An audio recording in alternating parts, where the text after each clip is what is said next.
Hello everyone, I am Saif Ali Khan and welcome back my YouTube channel. If you are new at this channel, then subscribe my channel and press the bell icon. As you know that we had read the thermodynamics properties in the previous lecture. Now we are going to start about the thermodynamics variable. तो चलिए start करते हैं. Thermodynamics variable पहला हमारा होता है state function. The functional properties which determine the state of the system and only depend upon the initial and final state of the system and does not depend upon the path. ऐसी functional properties जो determine करती हैं state of system के state को और depend करती हैं initial and final state पर किसी भी सिस्टम के, और पाथ पर नहीं डिपेंड करती हैं. Right. For example enthalpy, entropy, internal energy, Gibbs free energy. ये जो चारों बेसिक पिलर हैं थर्मोडायनेमिक्स के, ये किसी भी सिस्टम के इनिशियल एंड फाइनल स्टेट पर डिपेंड करती हैं. राइट.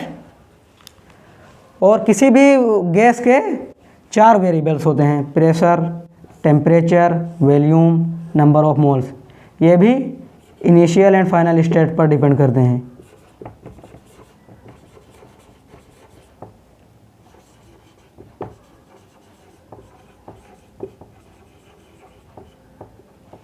क्लियर. मान लीजिए हमारी इंथैल्पी है, तो इसका जो चेंज निकालेंगे इनिशियल एंड फाइनल में, वही हमारी होती है इंथैल्पी के चेंज. देखेंगे हम enthalpy del H, change in enthalpy is equal to होता है H final product minus H initial reactant. इसके जो बीच का जो डिफरेंस निकालेंगे चेंज इन इंथैल्पी, वही होता है इनिशियल एंड फाइनल.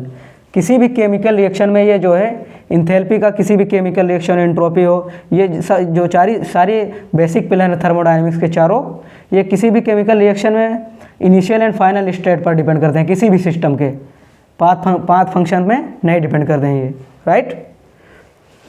तो चलिए देख लेते हैं हम दूसरा फंक्शन क्या होता है. स्टेट फंक्शन हमने देख लिया.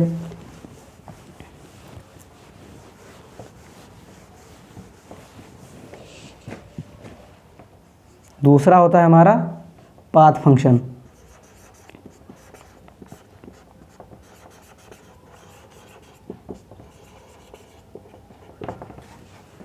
ऐसी फंक्शनल प्रॉपर्टीज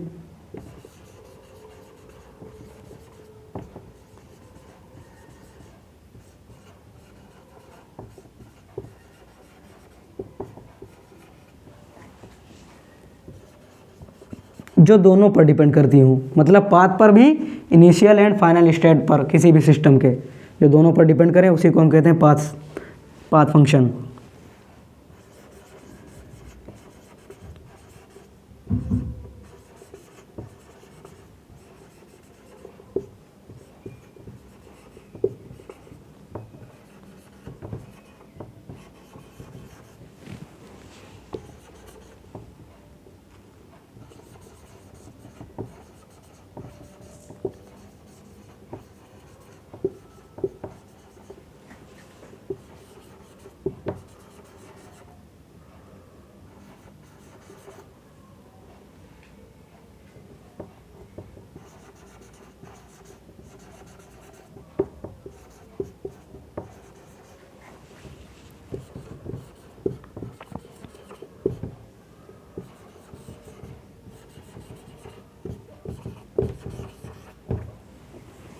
पाथ फंक्शन ये किसी भी सिस्टम के इनिशियल और फाइनल स्टेट पर भी डिपेंड करेंगे और पाथ पर भी डिपेंड करेंगे.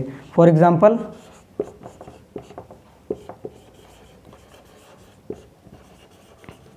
हीट एंड वर्क, ये दो ऐसे एग्जांपल हैं जो पाथ पर भी डिपेंड करते हैं और इनिशियल एंड फाइनल स्टेट पर भी डिपेंड करते हैं किसी भी सिस्टम के. तो नोट डाउन कर लीजिए, फिर हम आगे बढ़ते हैं इसको. चलिए ऊपर वाला इरेज कर देते हैं.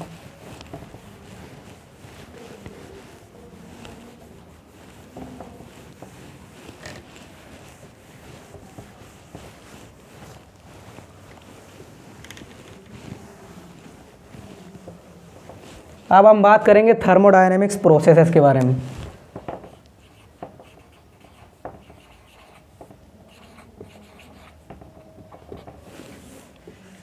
पहला हमारा होता है isothermal process. Iso means same, thermal means temperature.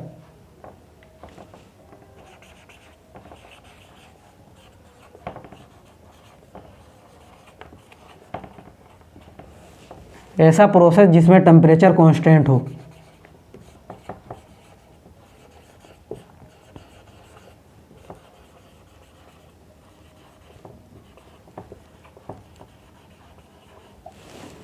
मतलब del T is equal to 0। और इस केस में इंटरनल एनर्जी भी 0 होगी। क्यों 0 होगी? क्योंकि इंटरनल एनर्जी टेम्परेचर पे टोटली डिपेंड करती है। क्लियर? और अगर हम इसका प्रेशर वॉल्यूम ग्राफ देखें तो बॉयल्स लॉ में कहता है, बॉयल्स लॉ कहता है टेम्परेचर कांस्टेंट होने पर या आइसोथर्मल प्रोसेस हो जिसमें प्रेशर इनवर्सली प्रोपोर्शनल होता है वॉल्यूम के। मतलब प्रेशर बढ़ाएंगे वॉल्यूम घटेगा, प्रेशर घटाएंगे वॉल्यूम बढ़ेगा। तो इसका पीवी ग्राफ देख लेते हैं, मतलब प्रेशर वॉल्यूम ग्राफ। ये पी हो गया हमारा, ये वी हो गया। तो कुछ ऐसे करके आएगी रेक्टेंगुलर हाइपरबोला शेप में, जो ये हमारा होता है आइसोथर्मल प्रोसेस।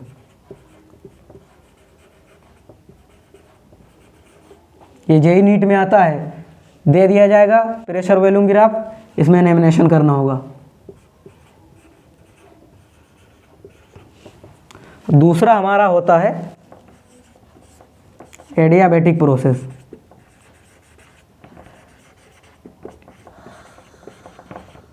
एडियाबैटिक वाल्व्स हमने पिछले लेक्चर में पढ़ा था, जिसमें हीट ट्रांसफ़र नहीं हो पाती, वही होती है। ऐसा प्रोसेस जिसमें हीट कांस्टेंट हो।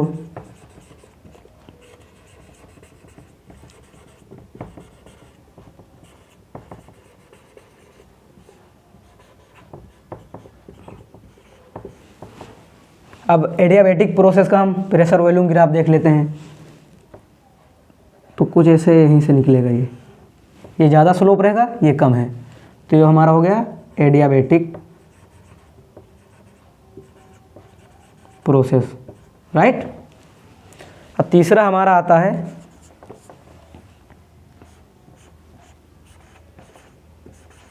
Isobaric process.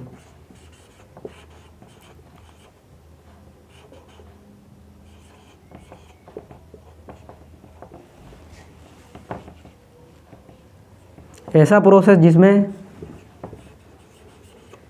प्रेशर कांस्टेंट हो। क्लियर?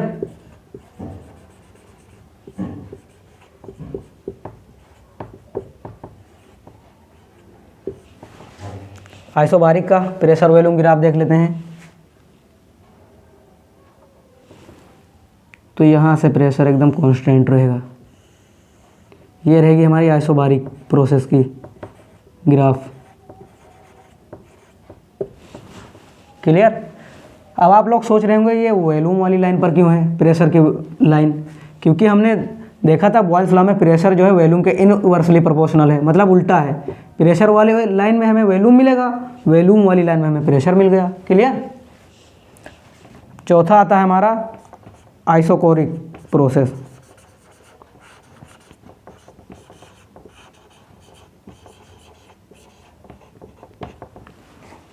ऐसा प्रोसेस जिसमें वॉल्यूम कांस्टेंट हो।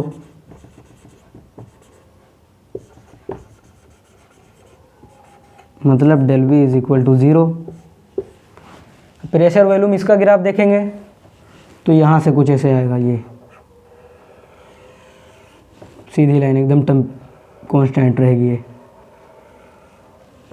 तो हमारा हो गया आइसोकोरिक। चलिए नोट डाउन कर लीजिए, फिर हम आगे बढ़ते हैं। पांचवा सिस्टम देखते हैं, प्रोसेस कौन सा होता है। पांचवा होता है साइक्लिक।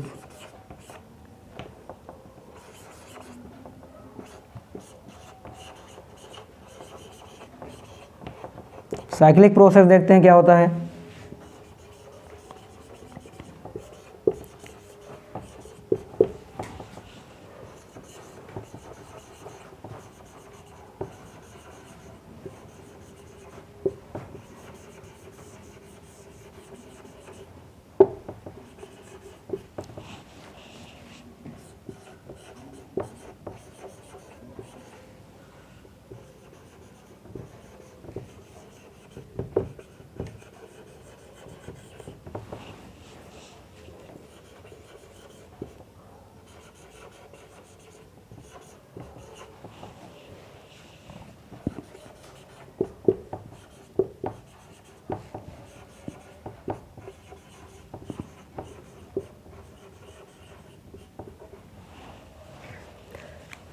जब सिस्टम डिफरेंट प्रोसेसेस में जाता है और फाइनल में वापस अपनी इनिशियल स्टेट पर आ जाता है, उसे हम कहते हैं साइक्लिक प्रोसेस।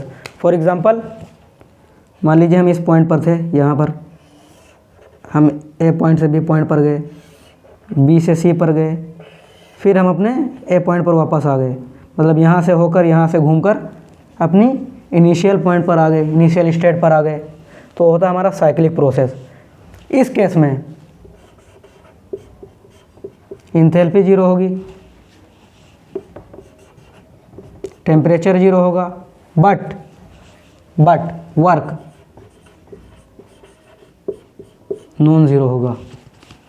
अभी देखते हैं क्यों होगा। एंड हीट वो भी नॉन ज़ीरो होगी। क्यों होगी? हम यहाँ से ऐसे ऐसे ऐसे गए, कुछ वर्क हुआ, ऐसे घूमकर हम यहाँ से चले आए, जब कुछ वर्क हुआ तो कुछ एनर्जी लगी हमारी, तो इसलिए वर्क भी नॉन ज़ीरो होगा और हीट भी नॉन ज़ीरो होगी। क्लियर है? तो इतना आप लोग नोट डाउन कर लीजिए, फिर हम आगे बढ़ते हैं।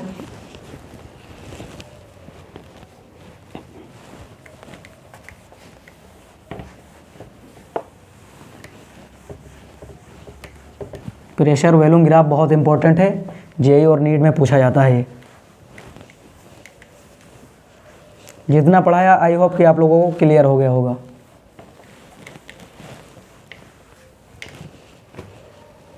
देखते हैं इंटरनल एनर्जी क्या होती है।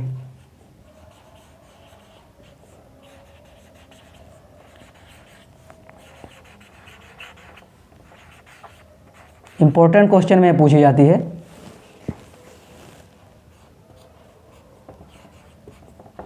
It is the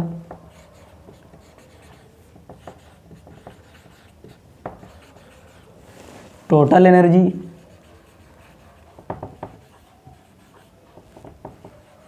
of the system. ये किसी भी सिस्टम की टोटल एनर्जी होती है which include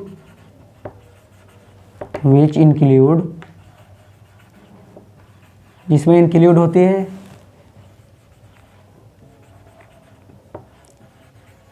chemical energy, electrical,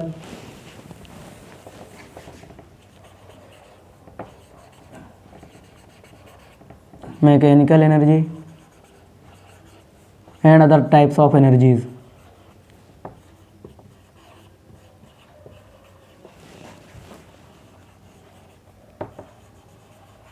ये किसी भी सिस्टम की टोटल एनर्जी होती है और जो इंक्लूड करती है chemical energy, electrical energy, mechanical energy and other type of energies, वही होती है हमारी internal energy. It will change. अब देखते हैं कब ये चेंज होगी।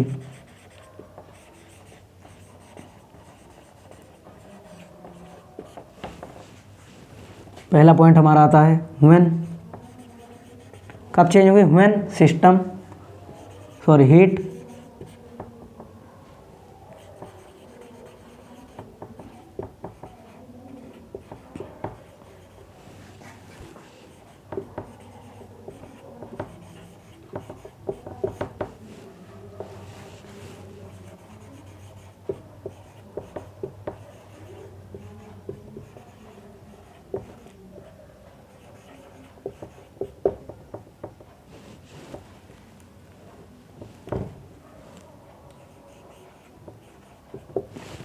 ये कब चेंज होगी? जब हीट सिस्टम के अंदर जाएगी या हीट सिस्टम के बाहर जाएगी, तब हमारी इंटरनल एनर्जी चेंज होगी। और किस केस में चेंज होगी?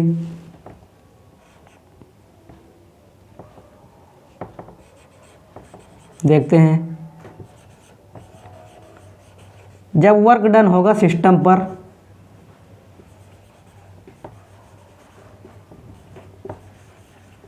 या वर्क डन होगा सिस्टम के द्वारा, तब चेंज होगी।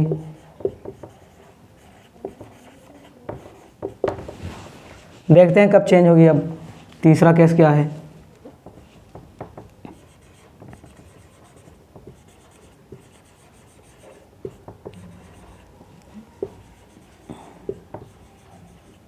जब कोई भी मैटर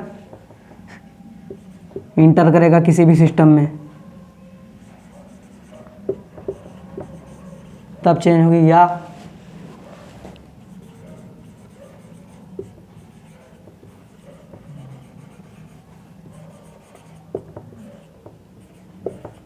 मैटर किसी भी सिस्टम को छोड़ेगा, तब हमारी इंटरनल एनर्जी चेंज होगी।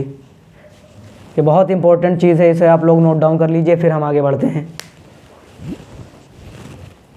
क्लियर है जितना हमने बताया? चलिए ठीक है, स्क्रीनशॉट ले लीजिए, नोट डाउन कर लीजिए, फिर हम आगे बढ़ते हैं। अब हमारा आता है रिवर्सिबल प्रोसेस। इसकी कहानी देखेंगे क्या होगा।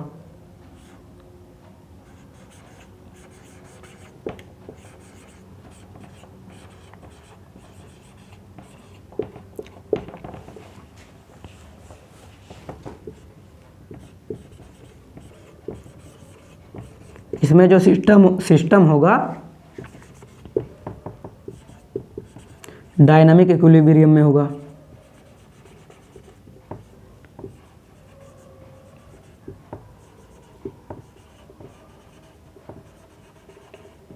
मतलब किसी भी केमिकल रिएक्शन में हम रिएक्टेंट से प्रोडक्ट बना रहे हैं, तो ये रिएक्टेंट प्रोडक्ट में कन्वर्ट हो रहा है, तो यहाँ पर हमारा डायनामिक फोर्स अप्लाइड होगा।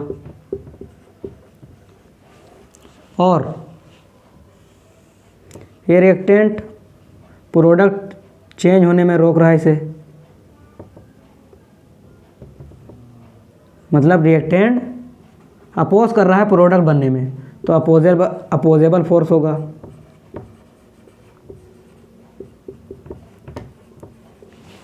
मतलब दैट इज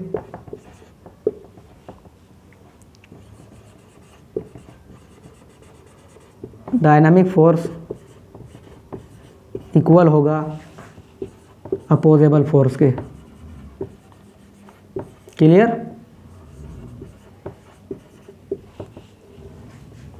अब देखेंगे ये रिएक्टेंट प्रोडक्ट में चेंज होगा, फिर रिएक्टेंट प्रोडक्ट में चेंज होगा, होता रहेगा। तो इस केस में जो वर्क डन होगा वो मैक्सिमम होगा।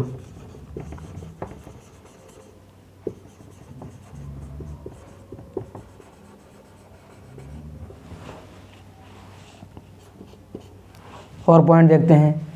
अब ये रिएक्टेंट प्रोडक्ट में चेंज होगा, वर्क डन होता रहेगा, तो ये बहुत ज़्यादा इनफाइनाइट टाइम लेंगी ऐसी रिएक्शंस। तो हम लिखेंगे इट टेक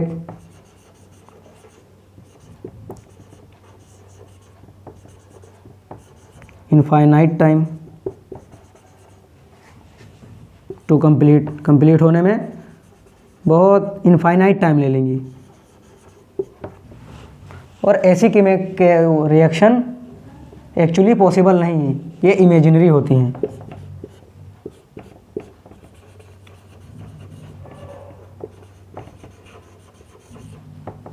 तो ये सारा हमारा था रिवर्सिबल प्रोसेस का कॉन्सेप्ट। आप लोग नोट डाउन कर लीजिए, फिर हम बताते हैं दूसरा। चलिए नीचे बता देते हैं इरिवर्सिबल प्रोसेस।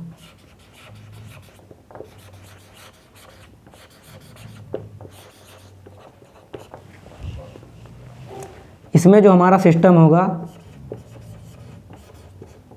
वो स्टैटिक इक्विलिब्रियम में होगा। मतलब the system is in static equilibrium.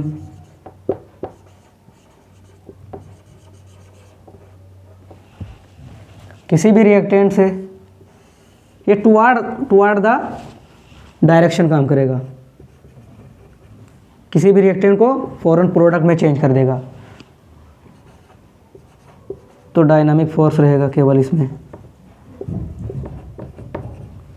और ये जो रिएक्टेंट रहेगा ये अपने आप को रोक नहीं पाएगा प्रोडक्ट बनने में, मतलब ये अपोज नहीं करेगा प्रोडक्ट बनने का, तो ये तुरंत प्रोडक्ट बन जाएगा। क्लियर? तो इस केस में डायनामिक फोर्स ग्रेटर होगा अपोजेबल फोर्स से।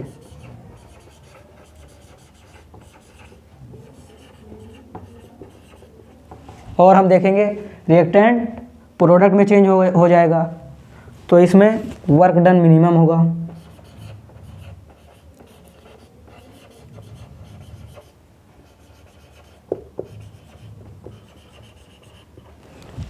और ऐसी केमिकल रिएक्शन पाई जाती हैं और इजीली कंप्लीट हो जाती हैं।